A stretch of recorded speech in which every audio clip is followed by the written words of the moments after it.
knowledge that they're talking about, and the skills is the way, or this is the way how the student will use all the knowledge that they have learned in making judgment or innovation. So pag nagpagawa na sila ng judgment innovation, may masasagot na nila yung mga unstructured problems na walang predetermined answer. Next is, characteristics is, please read. Ask the student to do the subject. The student has to carry out exploration and work within the discipline of the subject area, rather than restating what is already known for others.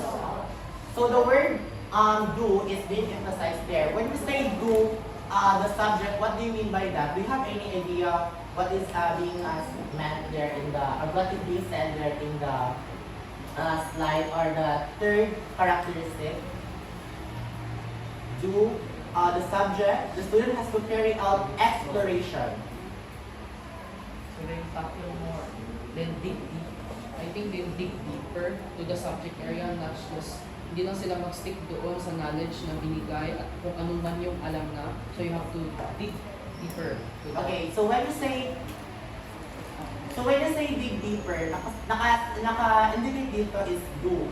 When you say when students dig deeper, do you think pwede sila mag-dig deeper on their own? Yes naman, if they have the enough competency which would pertains to the knowledge and skills of the student they have acquired from the subject area, so they can do it. Given, of course, they have that competence. If not naman, then that's another problem. Hindi sila maka-conduct on their own, but we can provide solution by means of, it's like a group na siya na exploration. Can you give me examples na ikaw mismo or naka-experience ka na ba na ikaw mismo ang gumagawa ng task? Yes, actually, during senior high school, I think conducting research is one of those. So, as a leader, the stereotypical mindset na pag si leader lang lahat. So, actually, ako lang, hindi naman ako, pero yeah, I have the knowledge and the skills, pero it's not enough for me, of course. So, by providing the other tasks to my fellow classmates, then we, I think as one, explore more to the content of our research. Okay, thank you, Mr. Kamaya. That is actually right. And the third characteristic talks about experiential approach to learning. Meaning, yung students mismo is sila na mismo lang yung mag-explore sa task. And they're talking also about hands-on learning. When we say hands-on learning, naka-experience ba tayo ng hands-on learning during college? Yes. When? And Mr. Yongao, when did you experience hands-on learning? Okay, that is actually what is being stated there. It talks about experiential learning where students are expected to engage deeply with the subject matter through hands-on exploration and application. Thank you. For the fourth characteristic, please read everyone. Replicates or stimulates the context in which models are tested in the workplace, in civic life, and in personal life. Context involves specific situations that have particular constraints, purposes, and motives. Students need to experience what it's like to do tasks in workplace and other real-life contexts. So when we say simulate, when contextualizing problems, when contextualizing examples, it should be in a way na parang ma-immerse yung mga students sa mismong workplace na yon.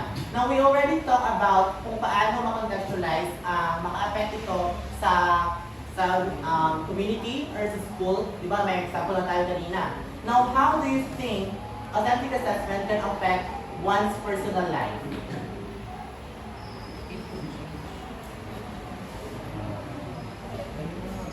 How do you think authentic assessment can affect one's personal life?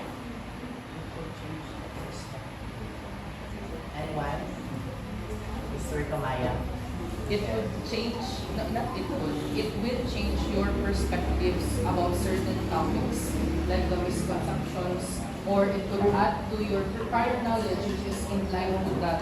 So So it would mean that it would change you personally kasi you will act it out, correctly, or you will lead yourself to much correct path by application in the topic.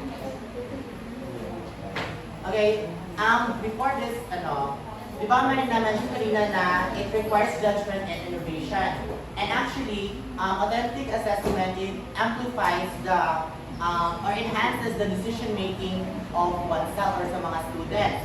Now, if the personal life is, let's say for example, you're carrying problems na hindi mo share sa ibang sa ibang tao or sa family or sa friends mo. Meron naman tayo din ng problems na tayo talaga ang nag-carry. Now, how can authentic assessment affect the personal life of a student? Actually, it enhances the decision making para enhance yung decision making ng mga students kung paano nila i-solve yung mga problems na kanila pinakari. That's how it can affect the personal life of a student. Fifth, the characteristics is assesses the student's ability to efficiently and effectively use a repertoire of knowledge and skill to negotiate a complex task. Students should be required to integrate all knowledge and skills needed rather than to demonstrate competence of isolated knowledge and skills. This slide talks about the ability to apply broad integrated set of knowledge and skills to solve complex real-world tasks. This means they need to pull from everything they have learned. Kagaya ng sinabi ko kanina, this talks about yung pag-gather ng lahat ng kanilang na-learn knowledge from the topics that the teacher have discussed and then combining it and using it in a holistical way. And alongside with that, they will use critical thinking skills, collaboration, and technical skills. Last characteristic is allows appropriate opportunities to rehearse, practice, consult resources, and get feedback on the refined performance and product, rather than rely on secret tests as an audit of performance.